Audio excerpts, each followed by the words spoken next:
सोचा तो नहीं था मगर हो गया। 3-0 व्हाइट वॉश इंडिया में। इंडिया को न्यूजीलैंड ने हरा दिया। पहले एक टेस्ट मैच हुआ, फिर दूसरा हुआ, उस पर यह कहा गया यार 12 साल में एक बार तो अलाउड है। बात भी सही है। 1933 में भारत ने इंडिया में टेस्ट क्रिकेट का आगाज किया था। काफी साल हो गए यार। इतने सालों में देखा जाए तो कहीं ना कहीं एक 3-0 व्हाइट वॉश भी अलाउड है। हार जीत के बियॉन्ड अगर आप जाए ना तो थोड़ा आई थिंक पीछे जाना पड़ेगा। आपको ये समझना होगा कि एक पेशेंट बीमार था, बट वो रोज उठकर दफ्तर चले जाता था और हमें लगता था उसकी सेहत ठीक है। बैटिंग तो बड़ी देर से नहीं चल रही थी। हाँ, रोहित ने जरूर घर पे टेस्ट मैचों में 100 बनाए, मैच जिताया। विराट के रन्स तो बिल्कुल नहीं आ रहे थे। एक आपके पास ऋषभ पंत थे, वो आके कुछ कर जाते थे।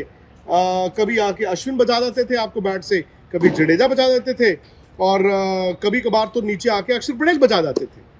बट कंसोलिडेटेड बैटिंग ना, अपने दिल पर हाथ रख के कहें अगर किसी ने की है तो वो यशस्वी जायसवाल थी।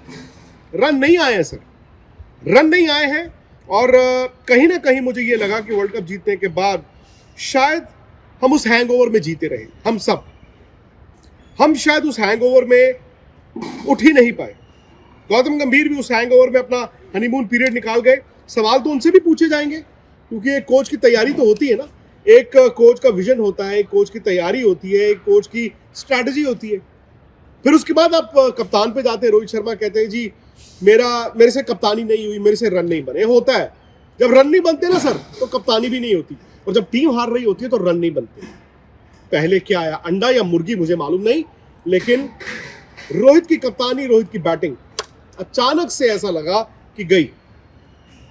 उसके बाद विराट का इतना मतलब बुरा हाल होगा मैंने नहीं सोचा था। अरसे से अगर आप सिर्फ 2023 का साल निकाल दें जहां पर उन्होंने 200 बनाए थे, उनकी 2020 से लेकर अब तक ना बैटिंग के एवरेजेस गिरी ही हुई है। लेकिन 2023 में मुझे देखकर एक फ्लिकर ऑफ होप आया। मुझे लगा कि शायद अब वो उस बोझ के बिना खेलेंगे, शायद रन्स बनाएंगे। लेकिन यार ये जो 10 इनिंगें हुई हैं, 4 बांग्लादेश की, 6 न्यूजीलैंड की, ना रोहित के रन्स है ना विराट के रन्स है, बल्कि इन दोनों ने 100 रन नहीं बनाए इस सीरीज में, 6-6 पारियों में। और विराट जब बैटिंग करने आते हैं तो ऐसा लगता है कि कोई भी स्पिनर कह के आउट कर देगा। रोहित बैटिंग करने आते हैं तो लगता है यार फास्ट बॉलर कभी भी आउट कर देगा। कम ऑन यार, अचानक से ऐसा क्या हुआ? और बीसीसीआई से भी मैं सवाल करता हूं, सेलेक्टरों से सवाल करता हूं। आपने नियम बनाए थे, आपने जी श्रेयस अय्यर को तो कॉन्ट्रैक्ट कैंसिल कर दिया, ईशान किशन का तो कॉन्ट्रैक्ट कैंसिल कर दिया, ये नहीं खेलेंगे डोमेस्टिक क्रिकेट। आपने हार्दिक पांड्या को भी कह दिया जाओ जाके सैयद मुश्ताक अली और विजय हजारे खेलो, तब टीम में सेलेक्ट होगे। क्यों खेले भाई हार्दिक पांड्या, क्यों खेले मुश्ताक अली, और हार्दिक पांड्या क्यों खेले विजय हजारे?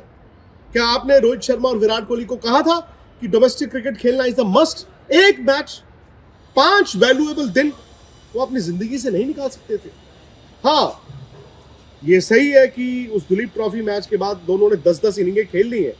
आप कहोगे कि यार देखो इंप्रूवमेंट तो नहीं हुई ना, पर मैं तो शुरू से कह रहा हूं यार वो मैच एक मौका था। 100 बनाया होता, आप कम से कम 2 कदम पीछे से नहीं शुरू करते, और इनिंग दर इनिंग वो 2 कदम जो है वो 2 मील का फासला बन गया। यहां से रिकवरी कैसे होगी? बात सिर्फ इस टेस्ट मैच की नहीं है, बात इस सीरीज की है, और बात आने वाले वक्त की भी है। क्योंकि टेस्ट क्रिकेट को ना इंडिया को प्रायोरिटी रखना होगा। ये जो टीम है जो अब ट्रांजिशन के दौर में गई है, और ये 2011-12 में भी इसी तरह की ट्रांजिशन हुई थी जब प्लेयर्स सीनियर थे। 1.5 साल था ऐसा जिसमें झड़े, और फिर उसके बाद नए आए जिसमें विराट भी आए, रोहित भी आए, पुजारा भी आए, अश्विन आए, रहाणे आए, जडेजा आए, फिर वो रेगुलर हुए। लेकिन अब आप जानते हैं they are in the sunset of their careers. और ये सूरज जो है ना जो ढल रहा है, वो गर्मी का सूरज नहीं है जो वक्त लेगा, ये सर्दी का सूरज है। अचानक से अंधेरा। आपने 5 टेस्ट मैच खेलने जाना है ऑस्ट्रेलिया, और अगर सब कुछ ठीक रहा तो 5 टेस्ट मैच खेलने जाना है इंग्लैंड। आपको लगता है ये बैटिंग तैयार है? क्या हमारी रेड बॉल की वो जो प्रायोरिटी इस टीम ने बनाई, इस टीम ने जबरदस्त 2012 के बाद से जीता, क्या वो स्वर्णिम पीरियड दोबारा वापस आएगा? वो तब आएगा जब आप रेड बॉल को प्रायोरिटी बनाओगे। क्योंकि ये लोग, ये प्लेयर्स जब टेस्ट क्रिकेट इंडिया खेलने आ रहे थे, ये डोमेस्टिक क्रिकेट से आ रहे थे। भी आप डोमेस्टिक क्रिकेट से चुनेंगे, मगर जब तक आप डोमेस्टिक क्रिकेट की मिसाल नहीं बनाएंगे तब तक कुछ नहीं होगा।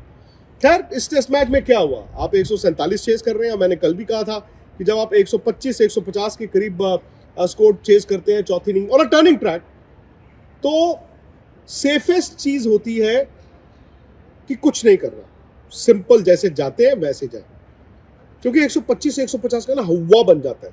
आपने 300 चेस करने हो ना तो आप कभी कभी सिंपल चीजें सिंपल रखते हैं और आप कर जाते हैं। क्यों ये टोटल्स ट्रिकी होते हैं? क्योंकि आप इसमें अलग करने की कोशिश करते हैं। हम भी चर्चा कर रहे थे ना, रोल होगा, सुबह 1 घंटा विकेट अच्छी होगी, नया बॉल होगा, अगर इंडिया 25-30 रन 40 रन तेज कर दे, चौके टक टक टक टक टक मार दे, तो जी उसके बाद क्या होगा ना, काउंटडाउन हो जाएगा। रोहित आउट हो गए ना, थोड़ा एक्स्ट्रा बाउंस ठक करके आउट हो गए। शुभमन गिल ने पिछली पारी में जो बैटिंग की यार, क्या जबरदस्त बैटिंग। मगर ये तो गेम सेंस की बात है कि जब आपको मालूम है नया बॉल है, left hand spinner Ajaz Patel का अंदर भी आता है, वो इतना अंदर आया, वो छोड़ के बोल्ड हो गया। विराट का I am sorry, it will hurt people. Virat batting करने आते हैं ना, अब ऐसा लगता है यार कोई भी स्पिनर कह के आउट कर देगा, और वही हुआ। फर्स्ट इनिंग का रन आउट और सेकंड इनिंग का डिसमिसल ऑलमोस्ट सिमिलर है। रन आउट भी वो क्यों हुए? बिकॉज इतना कुछ जहन में चल रहा था, उधर चले जाऊं। उसके बाद तो फिर सरफराज जिन्होंने 150 बनाए, केएल राहुल टीम से बाहर हुए, सरफराज ने 4 पारियां जाया की।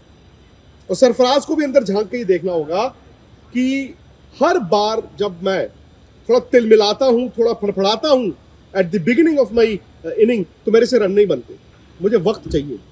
भाई आप ये मैदान मुंबई के में नहीं खेल रहे हो कि क्लब के बॉलर हैं, टांग रखी इधर मार दिया, टांग रखी उधर मार दिया। नहीं सर, नहीं चलता। एक ऋषभ पंत है इस टीम में, और इस सीरीज से अगर कोई प्लेयर निकल कर आया है वो है वॉशिंगटन सुंदर। और वॉशिंगटन सुंदर क्यों टेस्ट मैच खेले? क्योंकि दिल्ली में रणजी ट्रॉफी मैच खेल रहे थे, 150 रन बनाए, विकेटें ली, ठक करके कॉल हुई, वहां पे जाके टेस्ट मैच में विकेटें भी और बल्ले से रन भी। ऋषभ पंत थोड़े अनलकी रहे। अब वो डिबेटेबल है, कुछ लोग कह रहे हैं वो नॉट आउट थे, कुछ लोग कह रहे हैं आउट थे। और जब आपका बल्ला और वो जो स्पिकोमीटर है पैड पे लगा या वो गेंद बल्ले पर लगी, कंक्लूसिव नहीं था। हालांकि मुझे उस वक्त लगा चूंकि अंपायर ने नॉट आउट दिया तो शायद अंपायर्स कॉल के साथ जाएंगे, जब बेनिफिट ऑफ डाउट का बैट्समैन को मिलना चाहिए था। But the moment Rishabh Pant out हो गए, मैच खत्म हो चुका था। हाँ, अगर पंत 15-20 मिनट और खेल जाते और टारगेट जो था वो 35, 30, 25 तक आ जाता, फिर आप देखते ब्रिस्बेन की तरह वो लास्ट जो 22-23 रन थे उन्होंने 3 या 4 हिटों में मार देने थे, वो करीब जाने की कोशिश कर रहे थे। But on this wicket in these conditions 64 run, कमाल है यार ऋषभ पंत, यार क्या बैटिंग कर रहे हो यार आप। एवर सिंस ऋषभ पंत ने जो कमबैक किया है, वो बांग्लादेश की सीरीज हो, वो न्यूजीलैंड की सीरीज हो, भाई कमाल की बैटिंग की। लेकिन अब सवाल ये आ जाता है बड़ा कि इस हार से हम क्या सबक लेंगे? क्या 3 दिन में इसको भुला देंगे और अभी से हम बॉर्डर गावस्कर ट्रॉफी में वो पुरानी यादों के जरिए फिर से जिए, अरे उसने तब बनाए थे आज भी बनाएगा, या फिर इस बात का इंतजार करें कि